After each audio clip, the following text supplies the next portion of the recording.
Hello everyone, welcome back. स्वागत है जी सभी का। तो आज हमारे पास जो वीडियो है वो है जी कैरियर 247 प्रशांत धवन।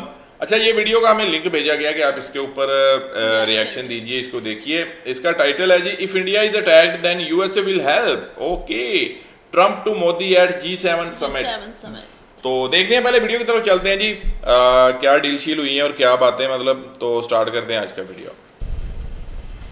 नमस्कार, वेलकम टू करियर 247। मैं हूं प्रशांत धवन। नाउ अगर भारत पे कल को कोई अटैक कर देता है तो यूनाइटेड स्टेट्स ऑफ अमेरिका वहां पे होगा भारत की हेल्प करने के लिए। नाउ अगेन, ट्रम्प की सारी स्टेटमेंट्स को मैं सीरियसली लेता नहीं हूं, but still as the president of the US G7 summit में इंडियन प्राइम मिनिस्टर के सामने बैठकर इनकी ये स्टेटमेंट बहुत ही ज्यादा मैटर करती है। जैसे मैंने आपको बताया था, इस बार का जो G7 समिट है ये होस्ट कर रहा है फ्रांस, और पीएम मोदी इंडिया को रिप्रेजेंट कर रहे हैं इस समिट में। इंडिया G7 कंट्रीज का पार्ट नहीं है, India as a guest country यहाँ पे इनवाइट किया गया है। और मैंने आपको बताया था कि इनिशियली पीएम मोदी और ट्रम्प के बीच में कोई खास बातचीत हुई नहीं। हाँ, एक क्लिप सामने आई थी जहां पर जो ग्रुप फोटो होती है G7 की, वो जब ट्रम्प लेने के लिए जा रहे थे तो उनको थोड़ा चढ़ने में प्रॉब्लम आ रही थी, तो पीएम मोदी ने उनको थोड़ा हाथ दिया ताकि वो आराम से स्टैंड पर चढ़ पाए। That was a nice gesture. मगर उसके अलावा पीएम मोदी और ट्रम्प की कुछ बातचीत हुई नहीं, क्योंकि मैंने आपको बताया था कि जो बायलैटरल बातचीत है यूएस इंडिया के बीच में, ये अगले दिन होगी।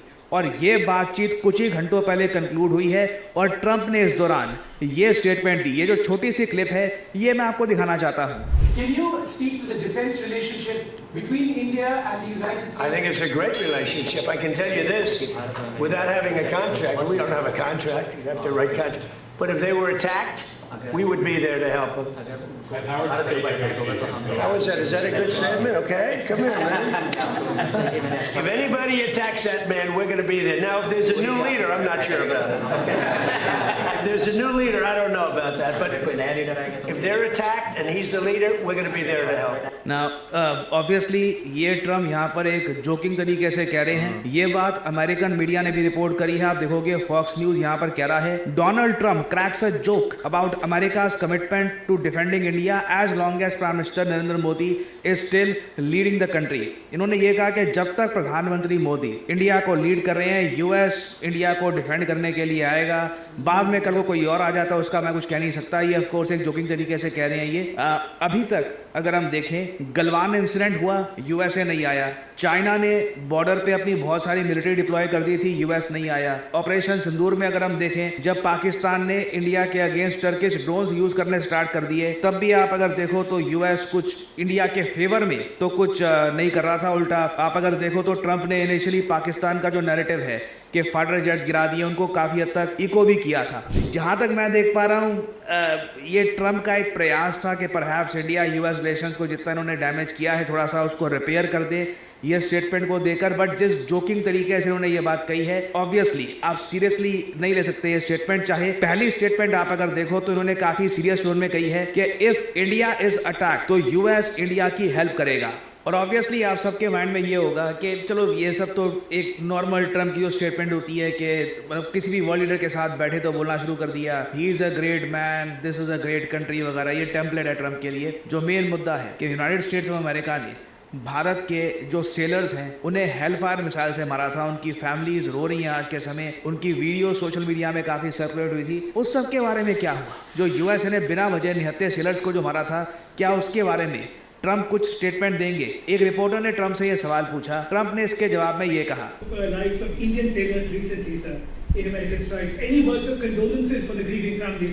I heard about that.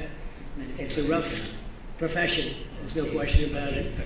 And we work together on it. This has been happening throughout time, but we work together on it. Yeah, we love all of those people. They're great people. अब इसके जवाब में Trump कहते हैं कि उनका जो काम है ना बड़ा मुश्किल होता है सेलर्स का, और इंडिया और यूएस इसके बारे में बात कर रहे हैं और हम उन लोगों से बहुत प्यार करते हैं। They are great people. ये ट्रम्प ग्रेट वर्ड खूब यूज़ करते हैं। He is a great leader, they are great people, that is great country वगैरह। बट जो यहाँ पर लोग सुनना चाहते थे कि अमेरिका की तरफ से कंडोलेंसेस, किसी का बेटा मरा है, किसी का पति मरा है, कुछ एक मतलब एक आप सॉरी भी नहीं, आप ये भी कह सकते हैं कि कंडोलेंसेस, ठीक है, बुरा हुआ, ऐसा नहीं होना चाहिए था। ये तक इन्होंने नहीं बोला। क्लियरली मैं यहाँ पे देख पा रहा हूँ ट्रम्प को इंस्ट्रक्शन दी गई होगी कि आप स्टेटमेंट में कहीं से ये मत बोल देना कि यूनाइटेड स्टेट्स ऑफ अमेरिका यहाँ पे अपोलोजाइज करता है, इंडिया के निहत्थे लोगों को हमने यहाँ पे मारा। इन्होंने अपना स्टांस यहाँ पर क्लियर रखा है। ये काफी हद तक आप कह लीजिए जिस तरीके से जब भी यूके के प्राइम मिनिस्टर भारत में आते हैं हम लोग वेट करते हैं कि जलियांवाला बाग मैसेकर के लिए शायद माफी मांगेंगे। अभी तक यूके ने जलियांवाला बाग मैसेकर के लिए माफी नहीं मांगी ऑफिशियली। जब भी वो लोग आते हैं तो वो कहते हैं बुरा हुआ। अब उसमें फ़र्क बहुत है, कोई आदमी किसी को बिना वजह मारे और मारने के बाद बोले बुरा हुआ, एक तरफ वो ये बोल दे कि आई एम सॉरी, ये मुझे नहीं करना चाहिए था। दोनों में ज़मीन आसमान का फ़र्क है। यहाँ पे यूएसए की भी एक मैं क्लियर स्टांस देख पा रहा हूँ। ये तो यहाँ पर ये तक बोलने को तैयार नहीं है कि बुरा हुआ, सिर्फ आई लव दोज पीपल और आई थिंक पर फिर भी एटलीस्ट मैं कहूँगा कि डोनाल्ड ट्रंप से ये सवाल पूछा तो गया।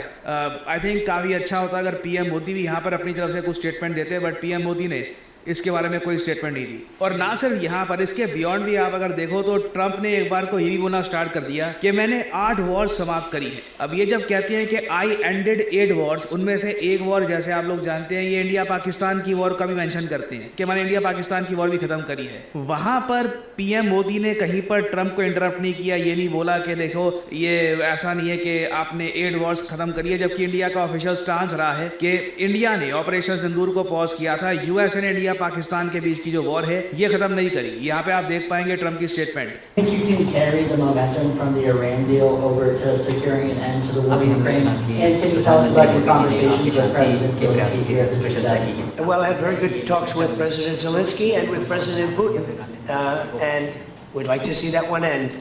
I ended 8 wars, and to be honest with you, I thought this would have been one of the easier ones, but they're not liking each other too much, and it makes it much more difficult. But we're working. I had 2 good conversations with.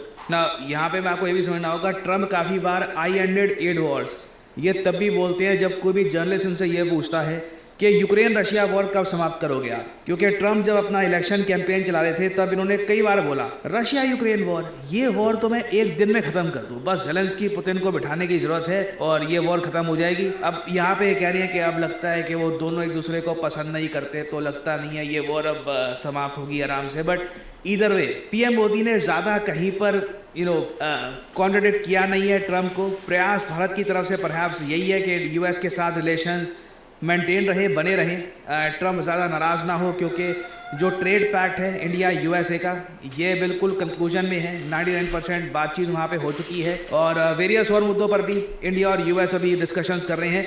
और again जो आपने एक FCRA bill के बारे में सुना होगा कि जो फॉरेन NGOs हैं उनकी जो फंडिंग आती है यूएसए से, उसके बारे में उस पर कोई सवाल पूछे नहीं गए, ना ट्रंप ने अपनी तरफ से कोई स्टेटमेंट दी है। जब ट्रंप से ट्रेड एग्रीमेंट के बारे में पूछा गया कि क्या इंडिया और यूएस के बीच में ट्रेड एग्रीमेंट बहुत ही जल्द होने वाला है, तो उसके जवाब में उन्होंने कहा कि काफ़ी लंबे समय से वो मामला अटका हुआ है और पीएम मोदी एक काफ़ी टफ नेगोशिएटर है। मतलब यहाँ पे आप देख पाएंगे ये video. Thank you. Thank you, friends. Thank you. How close are you to a U.S.-India trade deal? Very close. We've been there for a little while. And he's a very tough negotiator. One of the toughest, actually. So you look at this man. I'll give you a lesson. He's the most beautiful-looking man. He looks so nice. He's like an angel. But actually, he's as tough as he's a killer. I don't want to. He's a killer. He's as tough as they come. But he looks so good. So he gets you by surprise. ना यहाँ पे obviously ये PM Modi की तारीफ कर रहे हैं, कह रहे हैं कि दिखने में लगता है कि काफ़ी काइंड और काफ़ी जेंटल इंसान होंगे, बट नेगोशिएशन की जब बात आती है तो काफ़ी ज़्यादा मुश्किल इनको आई इंडिया के साथ नेगोशिएट करने में। सो ओवरऑल सेम टाइप की स्टेटमेंट, कुछ ज़्यादा एक आप कह लीजिए नई कोई स्टेटमेंट यहाँ पर सामने नहीं आई, कुछ नई अनाउंसमेंट नहीं हुई इंडिया यूएस पार्टनरशिप को लेकर। ना ट्रंप ने जो सेलर्स मरे हैं उनको लेकर कुछ कंडोलेंसेस दी हैं। ओवरऑल आप कह सकते हैं कि बस स्टेटस जो है उसको मेंटेन करने का प्रयास किया गया है। बट अगेन अब ये G7 समिट में परहैप्स और भी अभी डेवलपमेंट्स होंगी। ट्रंप बाकी जो लीडर्स हैं उनके साथ भी मिल रहे हैं, कुछ और मेजर अपडेट्स आती हैं तो मैं आप लोगों के लिए जो अपडेटेड वीडियोस हैं ये लाता रहूँगा। आज के समय पूरे भारत में कई लोग हैं जो करियर 247 का IBM powered data analyst course. Okay, तो काइंडली बाकी वीडियो जो है ये डाटा वगैरह आप कैरियर 247 के चैनल पे जाके चेक कर सकते हैं, वो अपना प्रमोशन वगैरह। अच्छा, अभी यार मैं ना जितनी मैंने अभी तक मेरा experience is very low about politics, but politics जितनी मैंने देखी है जब से न्यूज़ ये वो इन चीज़ों के बारे में देखा है, तो मैं कभी भी अमेरिका पे ट्रस्ट नहीं कर सकता। एक बात तो ये पक्की कि अमेरिका पे ट्रस्ट नहीं किया जा सकता, क्योंकि वो हमेशा अपना बेनिफिट देखते हैं। मैंने 8 वार से रुकवाई है भाई, तुमने शुरू भी कितनी की है वो भी तो देखो। जो तुमने इधर उधर, तुमने वेनेजुएला को देख लो, उस पर कब्जा कर लिया, अभी ईरान के साथ लड़ रहे हो तुम, मतलब तुमने शुरू भी तो कितनी की है, ये भी तो देख लो ना। रुकवाई है तुमने अफगानिस्तान, आप लोगों ने अफगानिस्तान, क्या मतलब हर इराक, क्या क्या वो कितनी चीज़ें, कितनी में पूरी दुनिया के साथ तो आपने पंगे ले रखे थे, पूरी दुनिया के साथ तो आपके पंगे हैं। बाकी ये है कि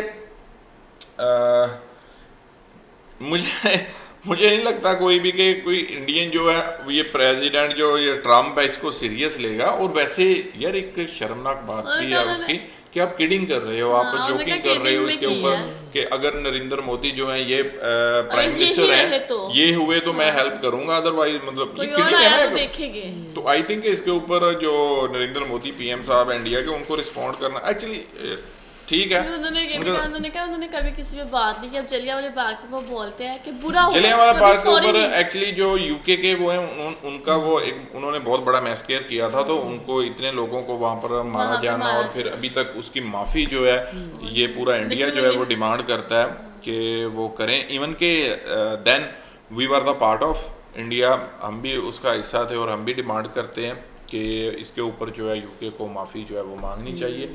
बाकी जो भी है डील्स, इंडिया एक बड़ी मार्केट है और ट्रेड की अगर हम बात करें तो बंद होगी, डेफिनेटली इग्नोर किया ही नहीं जा सकता। और जिस तरीके से मतलब इंडिया को वहाँ पे इनवाइट किया गया तो ये भी एक प्राइड की बात है।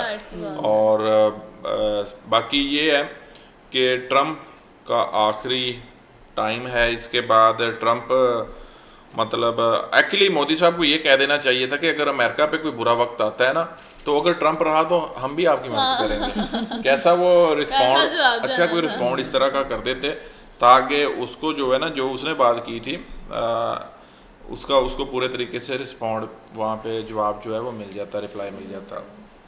बाकी चलें यार, पहली बात तो ये है कि हम कभी भी नहीं चाहते कि कोई वायलेशन हो, कोई वायलेंस हो, वार हो, मतलब बहुत ज़्यादा नुकसान होता है। और ये उन फैमिलियों से पूछें जिनके साथ जिनके अपने बेचारे चले जाते हैं, वार का हिस्सा बन जाते हैं। तो पीस, स्पेशली पीस के ऊपर ही हम हमेशा ये कहते हैं कि पीस होना चाहिए। बाकी ये है कि रिलेशंस अच्छे बनाने चाहिए। हम तो ऑलवेज यही कोशिश करते हैं कि यार हम यही बात करते हैं कि पाकिस्तान को भी चाहिए कि अच्छे रिलेशंस बनाएं इंडिया के साथ। स्पेशली अगर ये पता क्या है, अमेरिका, रशिया, फ्रांस, ये इन्होंने अपना असला सेल करना होता है और वो बीच में उनको बेनिफिट तब होता है जब कहीं कन्फ्लिक्शन होगी दो कंट्रीज की, तो इनका माल जो है वो बिकेगा। ट्रेड बंद है ना, वेरी लो, मतलब पाकिस्तान इंडिया की नहीं हो रही, तकरीबन बंद है, वेरी लो है। कुछ जो बहुत ज़्यादा ज़रूरी चीज़ें उनका हो रहा होगा, बाकी तकरीबन मोस्टली जो है वो क्लोज है। चलें, बाकी अभी आते हैं जी नेक्स्ट वीडियो में। रखें हाँ जी आप अपना ख्याल।